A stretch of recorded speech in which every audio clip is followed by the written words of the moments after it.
Okay, so we are live now.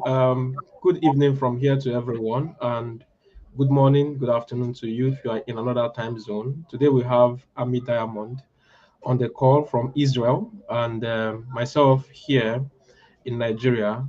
We are both Microsoft MVPs, and I'm happy to announce to you that we were fortunate to be counted among those who got renewal. So, Ami, congratulations again. All right, so Thank you. so yes, so unlike the regular, we don't have Frank Falvey on the call today because he's unavoidably absent. So I'll be anchoring the event on his behalf, and we should be having Stephen join us, hopefully, right? So Ami will be showing us a very amazing feature in the M35 space, I guess. So you may just want to stay put and see exactly what you wanted to learn today. So Ami, over to you. Thank you. Okay, thank you. Thank you very much, and congratulations to all of the renewed MVPs.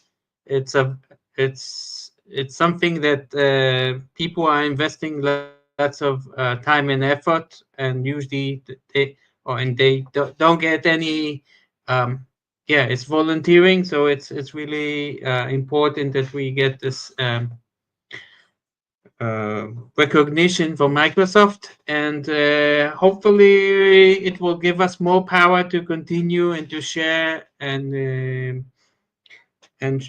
bring experience and knowledge to the Microsoft community. What I want to show now is actually something that can fit everyone. You don't need to know AI. You don't need to know anything. I'll show you actually two things. I'll start with the first thing. So, if you have been ever in a situation where you're working in SharePoint and I'm in a user called Alex and everything is read only, okay? The owner, Army Diamond, did not want to give the user Alex any uh, possibility to change things. So if he goes to this PowerPoint, Okay, so Ami, I guess you're not he sharing your screen yet. Ami, you want to share your oh, screen, right? apologize. Yeah, let me. Yeah, it's a syndrome that I need to get used to. Yeah, no Yeah, problem. So once it's up, I'll entire let you know. screen. Okay. So can you see my screen now? Just hold on. Let me add that to stage. Yes, of course. Your screen is obvious now. I mean, you can go Okay, ahead. I'll start from the beginning. So we're in a situation where Alex is um, part of a SharePoint document library or a site, and he has only reader access to everything. And he opens up, for instance, this PowerPoint, and he sees that something's wrong, but he's also prompted that he does not have permission to edit. So he's really, really upset, and he's thinking of what can he do. So first of all, maybe he will send a mail to his boss or to the site owner. Maybe he will try to download it. He will think about very creative ways, but there's a new feature actually. If he comes here to the view, he has now a new feature, and it's only currently, I think, on the web, but it should be available for Word, PowerPoint, and Excel. He can request more access or ask to make changes. So now he can give the justification. I need to fix this file ASAP. So he sends a request, and we get this screen that says the email will be sent. So now it will be sent to the owner of the site. So he will go now to the owner of the site, which is actually here we are. If we go to his mail, he will see that he got a mail that Alex is asking to edit this file.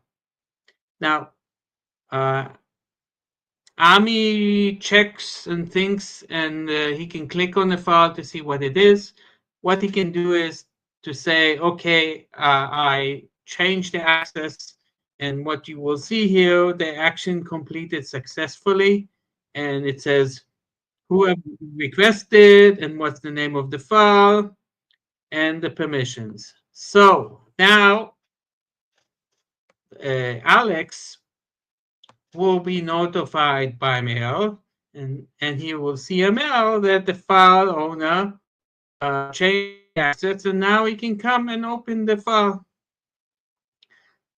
So this makes things much more easier. And as you can see now, he can now start changing things, and yeah, it should let him change now or do anything he wants, if to add a slide or to do anything. Let's see what happens if we can do if it's rejected. So he will go back to his document library, and for the Excel, he will request to change to get access. So he will click on the review, say this is not correct, I need fix. Yep.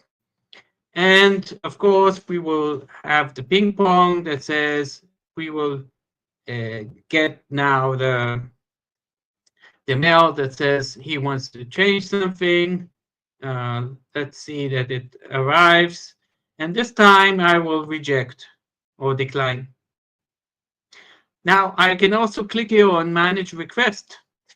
And this will bring me to a screen where I can approve or decline. I can also see here what is the description, and I can decide to give him any description, any permission I want. I can also approve or decline. In this situation, I will decline because Alex is just what he's doing. And what will happen is that I will now get a mail, Alex will get a mail that the file owner doesn't allow to change the file, and he will remain not, he cannot change it. Now, I showed you in PowerPoint and in Excel. It should work in Word, but currently maybe seems like it hasn't been released, because I open the Word, I'm in read only, but I don't have any screen that as I had in the other ones that I could review and ask for requests like the others. So maybe it will come later, or I don't know. But this is in general the feature that I want to show. Do you think this is useful? What do you think Yes, about this? absolutely. That is useful, definitely. Especially the fact that if it was mistakenly done, then the person can precisely tell you exactly, like you mentioned, this is not correct, so you need to, so that's very useful. Dan, what do you think? Yeah, granular permissions I think are a great thing. I All right, hopped Dan. on. Yeah. Hopped Hello. on halfway through. Congratulations, Dan. Yeah. Thank you. You as well. Both of you. Yeah. Congrats, Dan. It's good to have you here in another year Yeah. again. Yeah, thank you. Yeah, sure. So, Dan, do you I have? just got do you done have with a any bike background- ride, so hopped on as soon as I got home. I mean, it's very basic functionality, but as I said, I don't know if you heard, people would either call the person or send a mail or download it and upload it again, or do all kinds of workarounds, and this is probably a feature that is running out, and Yeah. it's if people, it's a bit hidden, so people, it needs to be more noticed to know what to do. This is one thing I wanted to show. Dan, if you have other things, we have time, but let me show another thing if if we have the time, Joseph. Go ahead. Okay. So it's to do with Copilot Studio, and it's a preview feature. So let me just go to You see my screen, or I'm not sharing? Just share again, please. I should share again. Yes, please. Yes. There should be some kind of a alert that says you're not sharing or something. So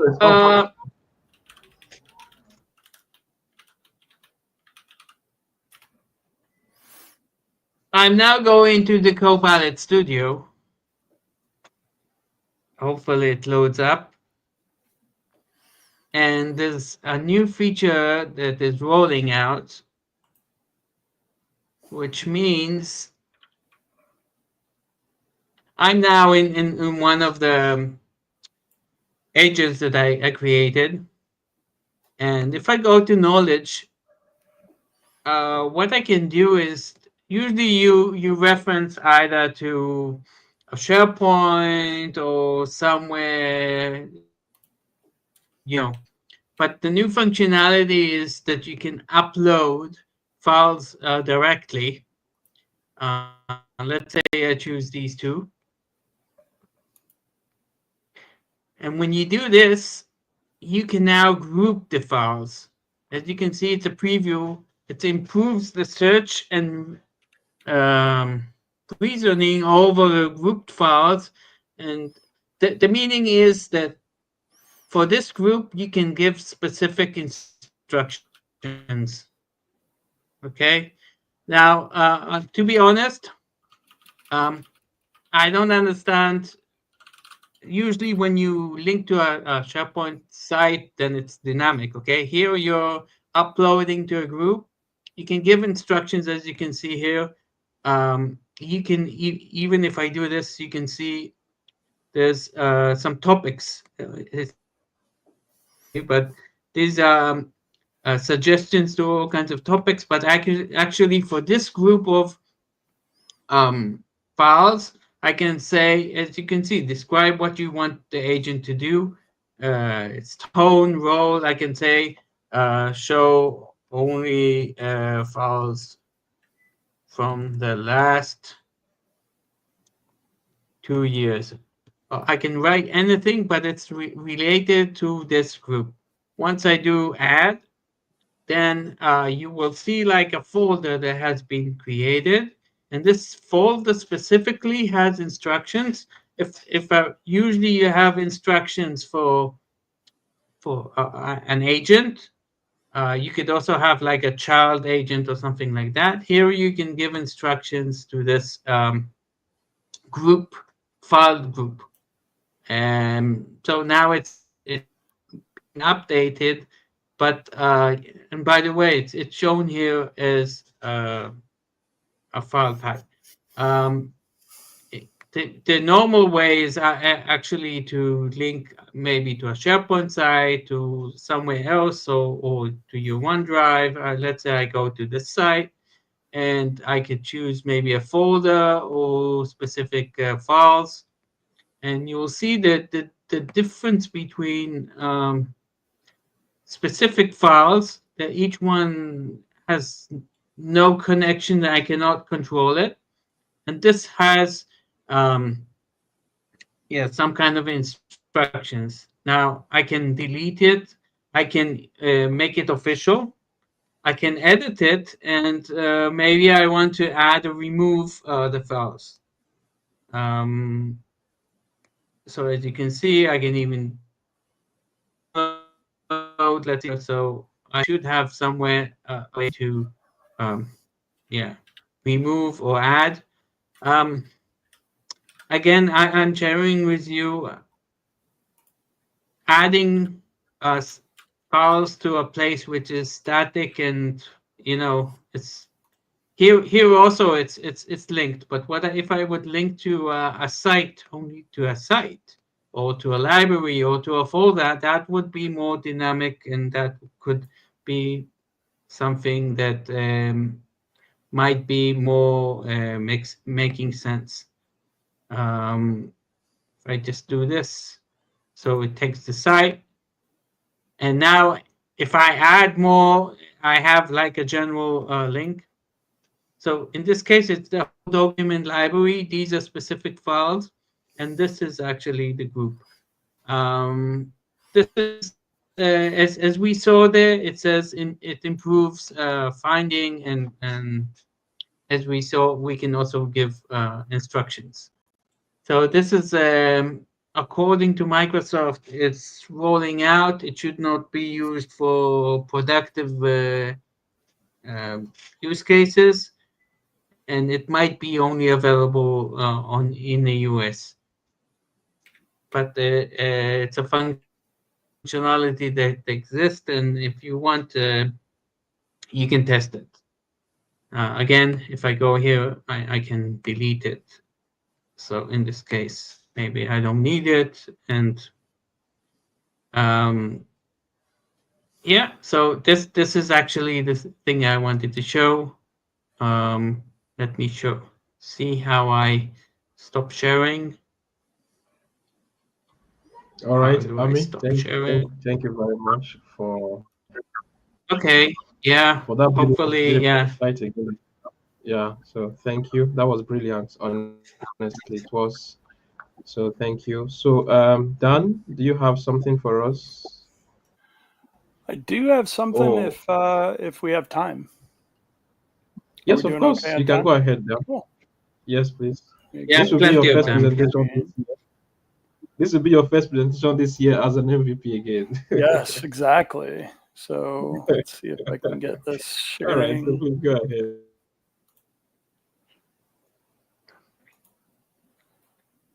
So this should be my ultra wide monitor. And by the way, you have in your title. Was it author? The author piece?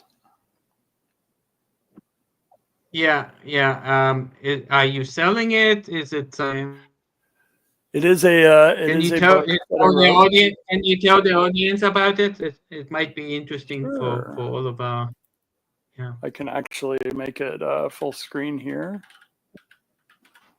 So LinkedIn 365 is a book I wrote. And the page. We don't see the screen properly, Dan. We see it very wide, but yeah, it's because I'm sharing an ultra wide monitor. I was going to show you something with that on a Surface device. So LinkedIn 365 is a book that I wrote. It is available as a Kindle digital edition. And this is also available as a printed copy, but I haven't figured out distribution of that printed copy. So I've got some printed copies in my possession. Just haven't figured out how I want to, market distribution of those. The plan was in person. We were planning to be in Nigeria this June. I was going to bring a number of the books with. We weren't able to go to Nigeria because, Joseph, I think you've heard the story. I didn't get my e-visa properly, issued, and neither did another presenter from the U.S. So 3 of us total were not able to be present in person. But LinkedIn 365 started as a project in 2024 at the MVP Summit. Right before the MVP Summit, I spoke to an MVP and 2 MCTs about my idea to write a book about 365 ideas for each day of the year. And those are not just, post this and, magic will happen. If that were the case, everybody's LinkedIn that had the book would be pretty obvious to find because they'd all be posting the same thing every single day. So the idea of the book is, instead of here's something to post, copy and paste, and if it's in a physical form, it's more difficult to copy and paste that, that topic, but it's more of a prompt that you can use to think about maybe recognizing somebody in your network, talking about something you or your team did at work, thinking about something based on the day of the week or the date or the month. And there's 365 of these. For many people, that's way overkill. That's way more than you're posting today. And it might feel insurmountable to post every single day. But then the other benefit is if you look at it over a week, you've got 7 potential options to post. And in many cases, I suggest people utilize the different types of posts. So whether that's a video post or an infographic, Ami, you showed us some interesting things with infographics and the Copilot features. I played around with that this past week. The book was written in 2024 and 2025. There have already been changes to some of the advice, like hashtags. Hashtags seem to be less and less relevant on LinkedIn as they used to be.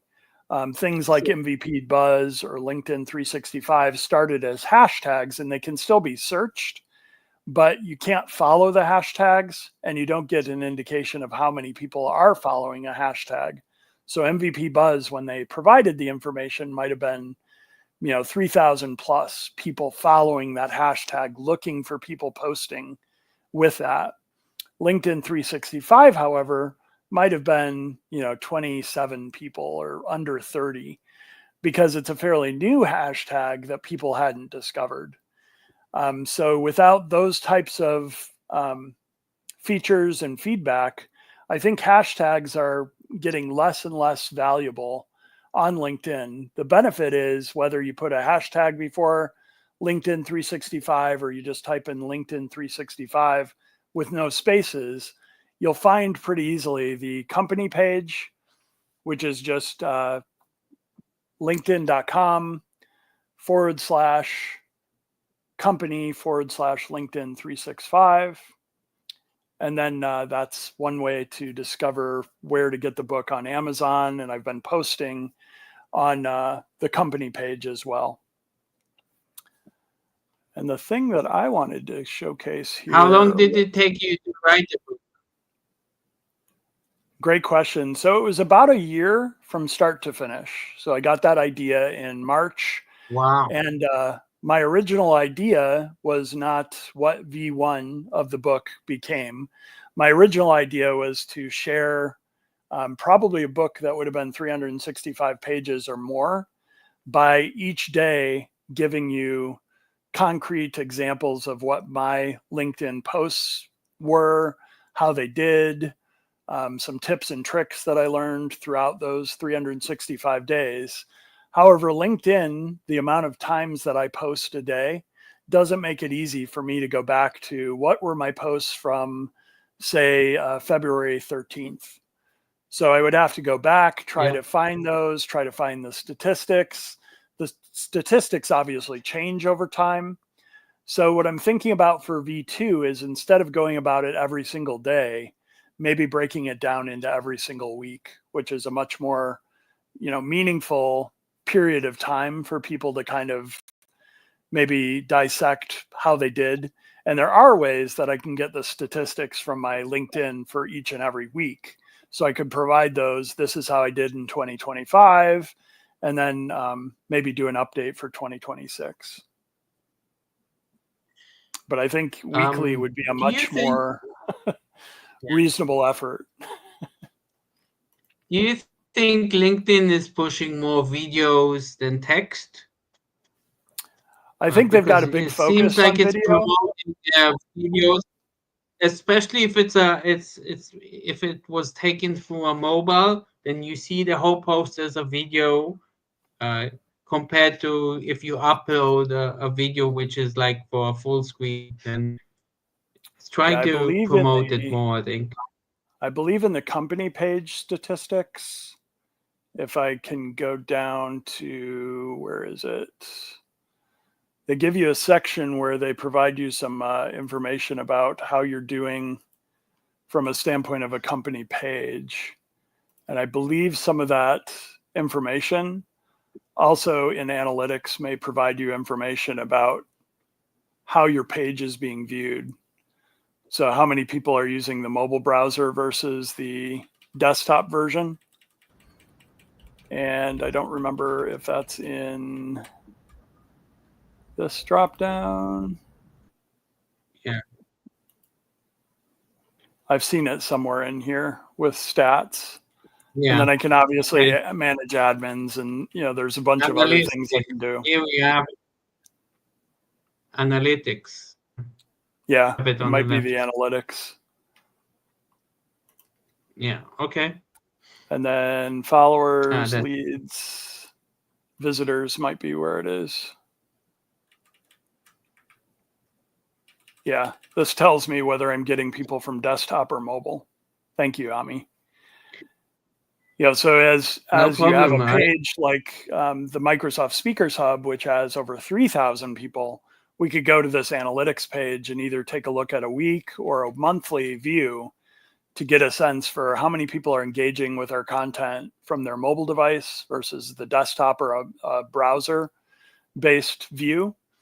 And, that might help us with different stats and different ways to engage. Video, as you mentioned. One reason that I'm really happy we do this weekly show is the amount of posts I do, get likes and generate comments and, sometimes get reposted or, whatever the different ways that impressions turn into an audience. But a lot of times video becomes much more authentic. That I'm on the video, that Joseph and Ami, you're here with me. It's a way to create community in a way that maybe a static post and a bunch of comments back and forth don't necessarily generate that same, tone or realism of, who the person is behind the typing or behind the, the picture or whatever it might be. So I'm pretty happy with the things we can do there. The other thing I wanted to share, and the reason I went to my widescreen, is that Windows 11, this is a Surface Studio with an external monitor. The Studio monitor doesn't do this. But with Windows 11 and a widescreen, ultra widescreen, you can actually do these 3 halves or thin borders with like a large application in the middle, like Teams, and then maybe another application like Copilot on a widescreen device. And I think this is one of my favorite features of Windows 11 in conjunction with either a Surface or, just an ultra widescreen, is that ability to use thirds of the monitor as opposed to just half and half of the monitor like you can with the Surface Studio itself.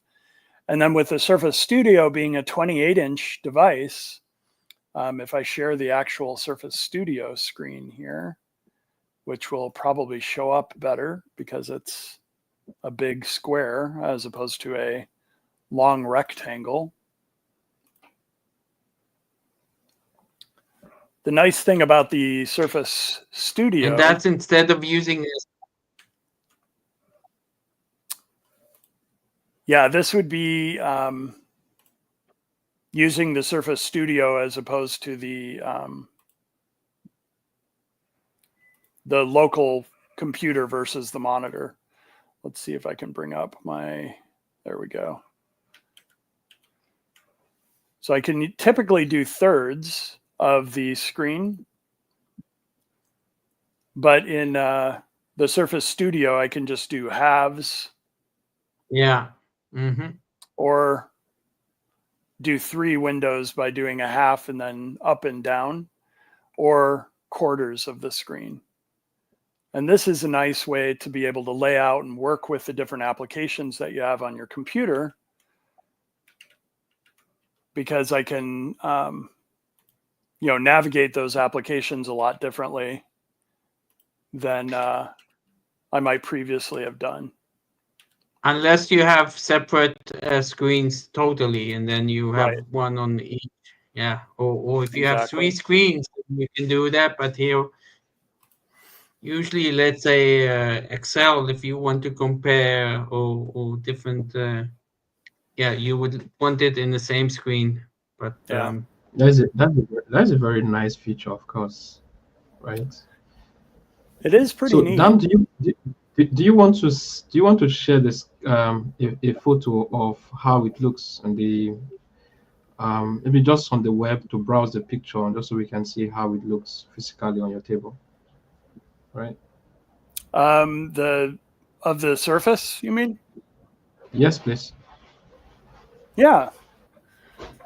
Do you want to see that through the webcam or? No, what I mean is you can just maybe browse that on the web. Let's just see how the picture looks. So Dan, you're saying it's a hardware functionality and not is that a window feature, or is it depending both on the device and the Windows? It's a combination. Good question. If you have the 3. It's a what do they call it? Snap Assist and 3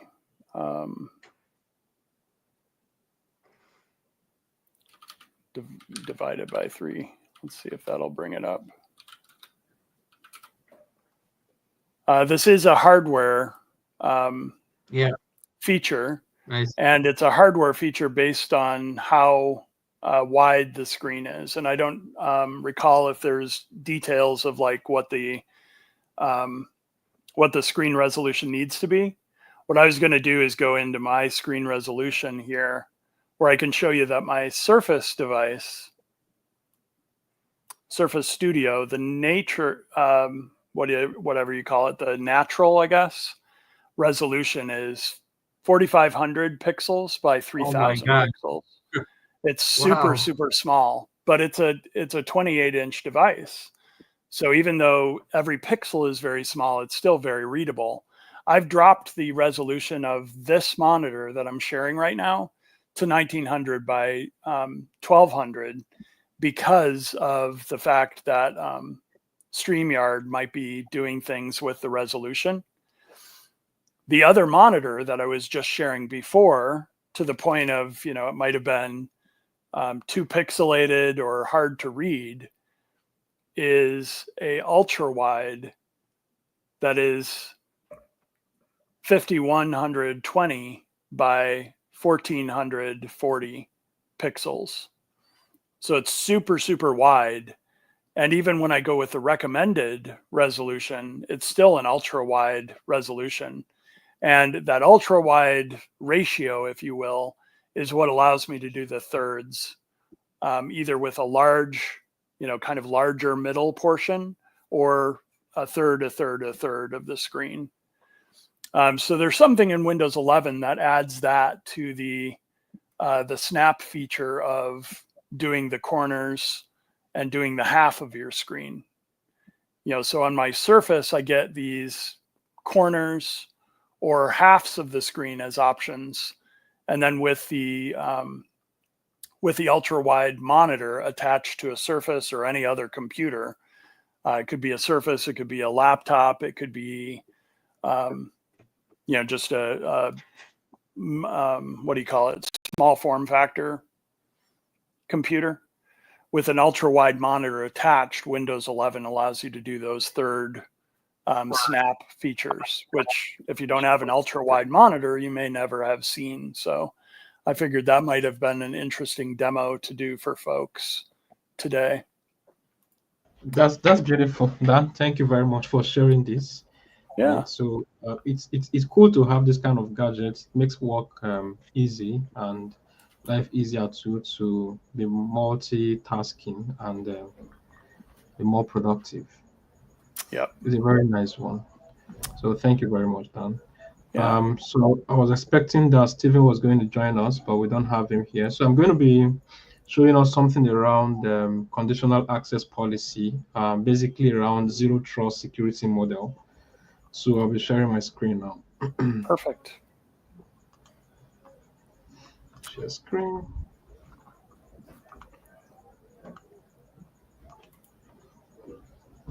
Okay.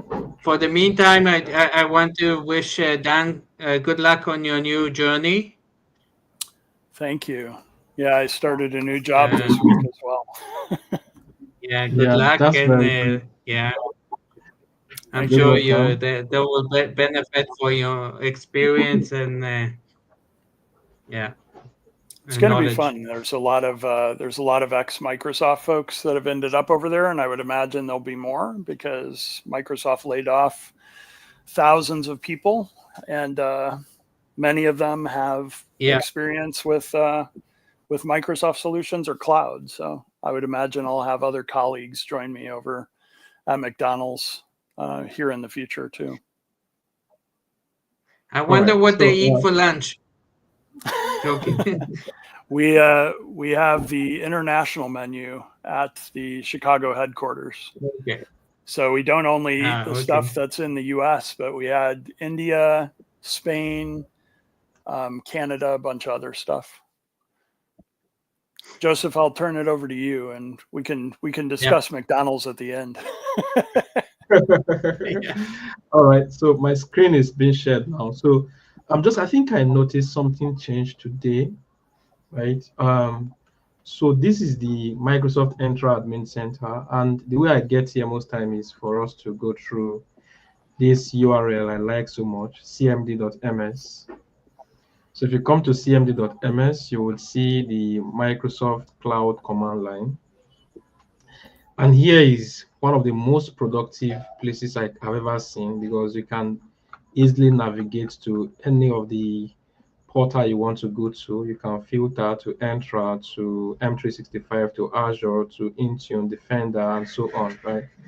So, but if you pick this one here, the first one, it means that you're going to land somewhere here, right? So if you look at this, you would have observed that you have something here under protection, right? ID protection. So here, if you click on dashboard, so I'm not sure it used to be dashboard here, right? But just today I've seen it. Maybe it was there. I've not observed it. But when you click here, you have conditional access. So what is conditional access doing? Conditional access actually uses signals to decide whether to grant access to a user or to give access to particular resource based on conditions that are set that will be considered before access is granted, just by way of summarizing what conditional access policy is. So if you click on policies, right, you do not see anything here because currently I have deleted all the conditional access policy because of this demo.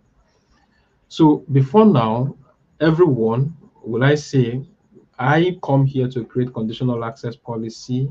I can say, okay, I want to create a conditional access policy where all admins are required to provide MFA before they can sign in. I can also decide to say users should not be able to sign into their devices anywhere outside of the US and Nigeria, right? I can decide to do like anything in terms of conditions, manually setting it up, right? Which is one of those things that is very common. So another option you could use is to use a template. So if you come to policy from template, you have a lot, so you now have suggestions. So you have require multi-factor authentication for admins as one. So if you want to use this, you just click on review and create. Then securing security info registration, block legacy authentication. These are independent policies that will require you to pick one, right? Let's say, for example, you want to require MDM enroll and compliance device to access cloud application for all users, right? So if you are picking this, then you are hitting on create. What if you do is by default, it will say, okay, it's including all users, then excluding the current user that is signed in, right? As saying is excluded, the excluded role, directory synchronization accounts, and the application it is targeting is all applications. Then access is that it should grant access. However, it should require device to be marked as compliant. So these are settings, right? So what is this going to do? This is going to use the template to create the conditional access, right? So if I click on create, it's just going to create, and this is going to give me one policy. Now, if you go by this, It means that you need to identify exactly what you want to achieve, which is the conventional way of doing things.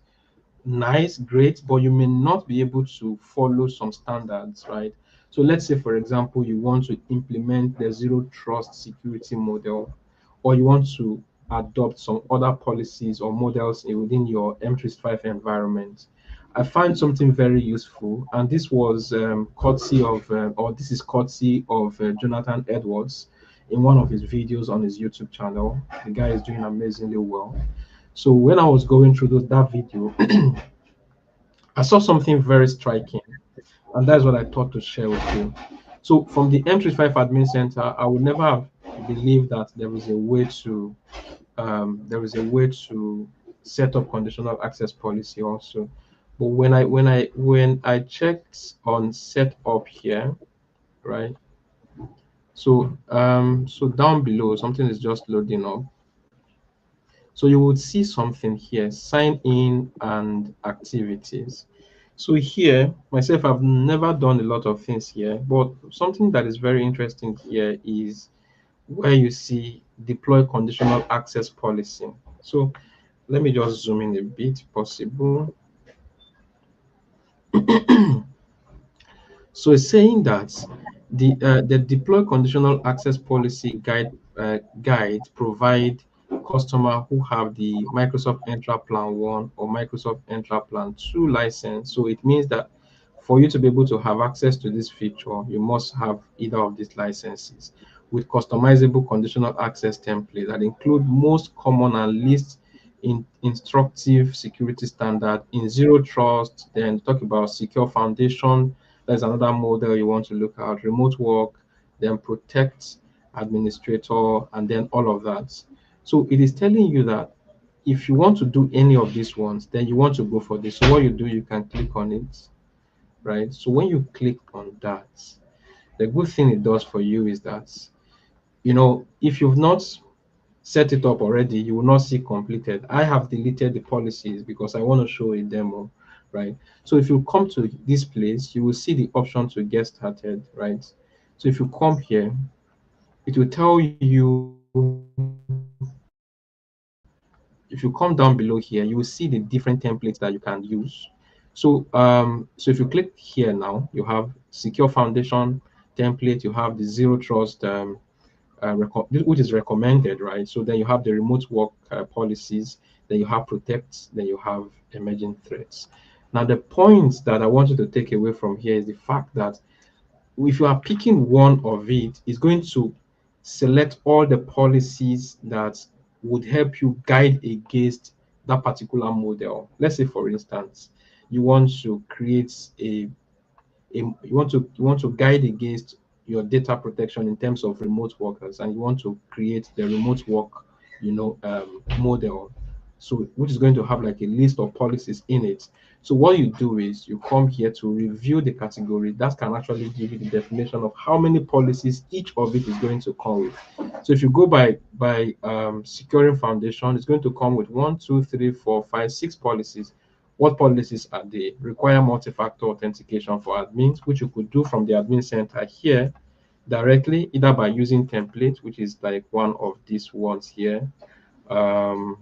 Require multi-factor authentication for all admins, which is the first policy here in terms of the template that you are given. But it's just going to be one policy. But let's come back here.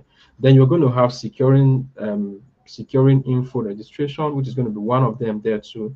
Then block legacy authentication and all of that. So if you are going by policy, by the zero trust policy, it defines zero trust policy for you to say, okay, Microsoft zero trust model is a comprehensive security strategy that favors a robust, never trust, always verify approach, that it treats every access request as potential hostile regardless of the origin, and extending protection across users, devices, application, data, network, and infrastructure. Now, the point is that you may not know what is what is contained in the policy or the model, the zero trust model. So what this is going to do for you to secure your tenant is that it's going to provide all the policy. For this, it's going to give you 14 policies, right? Set up for require admins for these, then block legacy app, require MFA for all users, require MFA authentication for guest access, then MFA access for Azure management, then require multi-factor for risky, like that, everything. Now, what happens is that you can also go to remote work to see how many policies are going to favor you. Then you go to this one here. These ones are maybe deprecated or before, you check all these ones out. But that's the definition. Now, if you go through all of those, you now choose one policy, the one that, of course, which I would also recommend zero trust security model for people, right, who want to truly take ownership of the security of their whole environment. So if you click on next, right, what it will do is it will evaluate that policy. So it's defining the policy here to just what we said earlier: robust, never trust anyone, verify, and all of that. Then to come here. So the funny thing is that you will not be able to click next. So if you look at it, right, you have to, if you open each of them, it is going to default to the read only. Now, what's the use of read only when setting up conditional access policy? Read only helps you to gather the information, the audits, what's happening in your environment, and then you can use that detail to now decide. So setting your policies in read only mode is like toothless bulldog. It's not going to do anything, but it's just going to help you get information. Now, the only way you can have the policy kick off immediately is for you to turn it on. But it is usually recommended that you find a way to put your policy in read only, observe it during a while before you turn it off. And always remember to exclude your break glass account. Don't be like me, who locked myself and everyone out of my tenant, right? So what you do is, if you now want to, okay, pick this policy, fine, you pick this, you have to pick all the 15 if you want to adopt the security model, the zero trust security model. So you select all of them. So as at the time you pick them all and you leave them in read only, which is the best practice, I will advise that you start turning them on one after the other.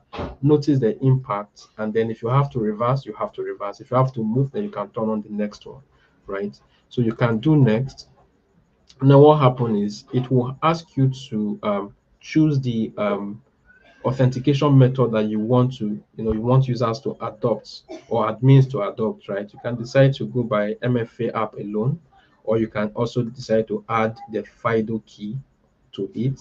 But if you go for certificate based, you have like a warning, right? So you need to ensure that the user enabled for certificate based authentication have a valid certificate and all of that. So I'm not using this, and I'm not also using FIDO key. So these are medium security, third-party software or OAuth, and then all of that. But these are nice, so you can do next in that case. But the good thing about this for me is that once you do this, it takes a while, right? And then it will tell you like the summary of everything you've done. You are saying require multi-factor, yes, this, yes, and then all of them that you've turned on, you will just see, right? So you can click on done. So this is the automatic way where 14 different policies will be created and they can be managed, right? So right now they are created, but I want you to look at this place first. I hope it will not refresh immediately. Let me come back to dashboard.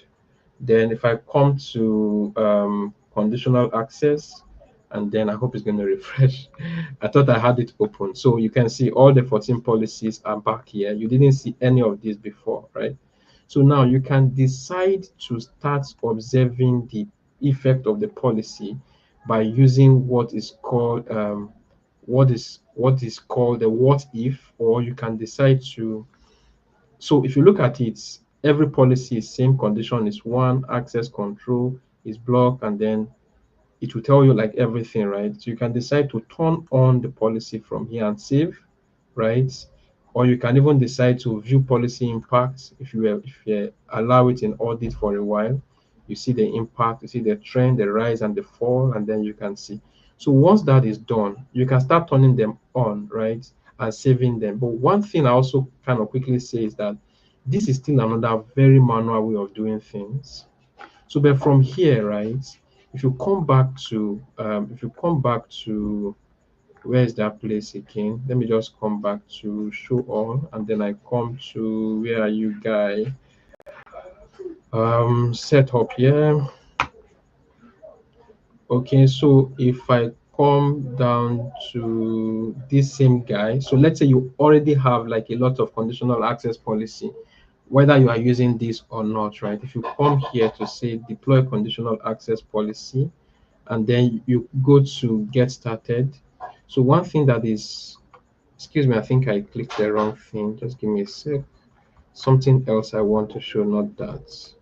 Let me see if I'm able to get that. Let me see. Apologies. I'll just come back to this place. I don't want it to confuse me. So I think there's something I need to look at there. Yeah, that's it. I click on get started. There's something I need us to see. I think it's under configure, right? Is it where you can manage them? Review. Yeah, this is it. Review and manage existing policies. So when you click on review and manage existing policy, it is very simple for you to now turn the one you want to turn on. If you have impact on any that you want to turn off, right? So you can change all of them here, one after the other, and once you save, it is going to automatically get turned on here. So one thing I always tell people, if you want to play with everything, but do not play with conditional access policy. I'll show you something real quick before I leave the stage. I'll drag something here. This is one of my biggest posts that I would like to show you, and it's on the error I committed with conditional access policy. You can see this post. This is one of my biggest posts ever, right? So this, what happened, I set up a policy to say that if Microsoft Defender is not in laptops, then you should not be able to access all Office applications. Little did I know that I was not excluding myself. And or little did I know that Microsoft Defender firewall was not turned on my laptop, the one I was using. Immediately I hit on save, I lost access to my tenants, right? So I had to quickly use another account to go build a VM in Azure and ensure that Microsoft Defender firewall is turned on before I was able to access my admin center and turn off that policy before I was able to get in. I just needed a PC that is compliant with the policy. So when you want to play, do not play with conditional access policy. And if you must still go ahead, make sure that you have your break glass account ready. I know a lot of people that came here to say, why, how could you have done that? A lot of persons mentioned something around security. I mean, break glass accounts. And people, some even came to insult me, right? To say, with all my colorful certification, basic things, I'm not observing them. But of course, anyone can make mistakes. So if you want to play, I'm just sounding warning. Please be very careful so that you don't lock yourself out of your environment. So that's all I'll be able to show us today. And yeah, thank you very much. Joseph, the other thing I'll say about that is that's how you learn, right? You make mistakes. Hopefully they're not in production, right? Like I don't want to make a mistake in McDonald's environment. But if you make those mistakes, a lot of times those are lessons you're never going to forget, so you will always be, somebody that probably points that out to other people. Double checks it, like you said, with that report only or that read only mode before you implement a policy. And then that's how you learn. Like the first time I formatted a disk, my dad had to drive me to the computer store because I had formatted the disk that booted the computer. And I have never forgotten that lesson because it was a very long drive with a very angry father who couldn't use his computer until we got to the computer store and, they explained what I did wrong. And I learned that lesson so early and it's never left.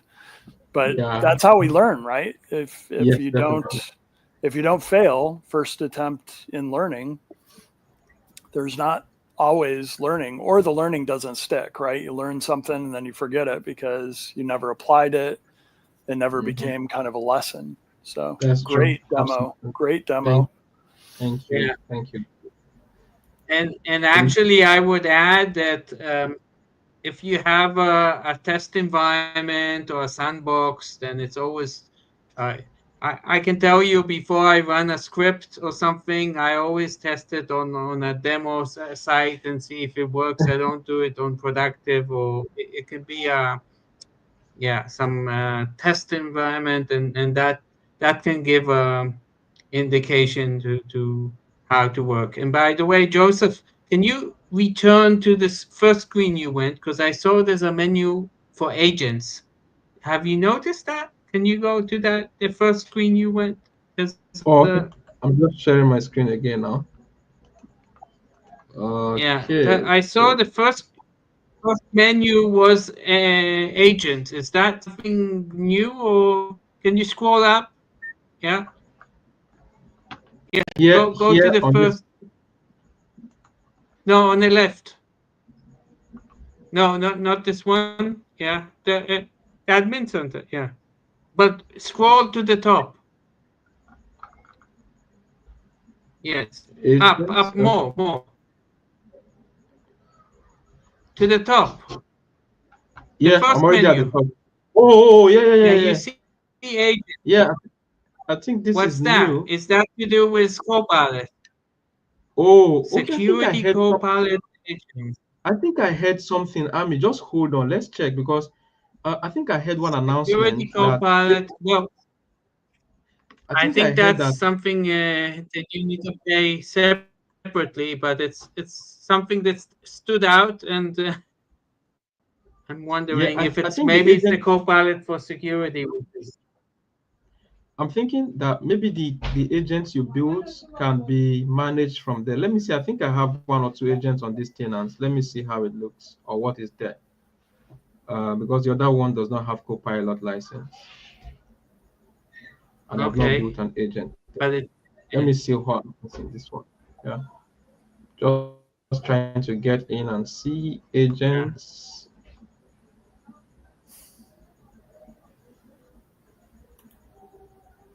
Okay, I think it's around But security it says Copilot it's agents. security. It might be there's a specific one for security, which is very expensive. But anyway, Yeah, you can I maybe learn think it's more. something to look for.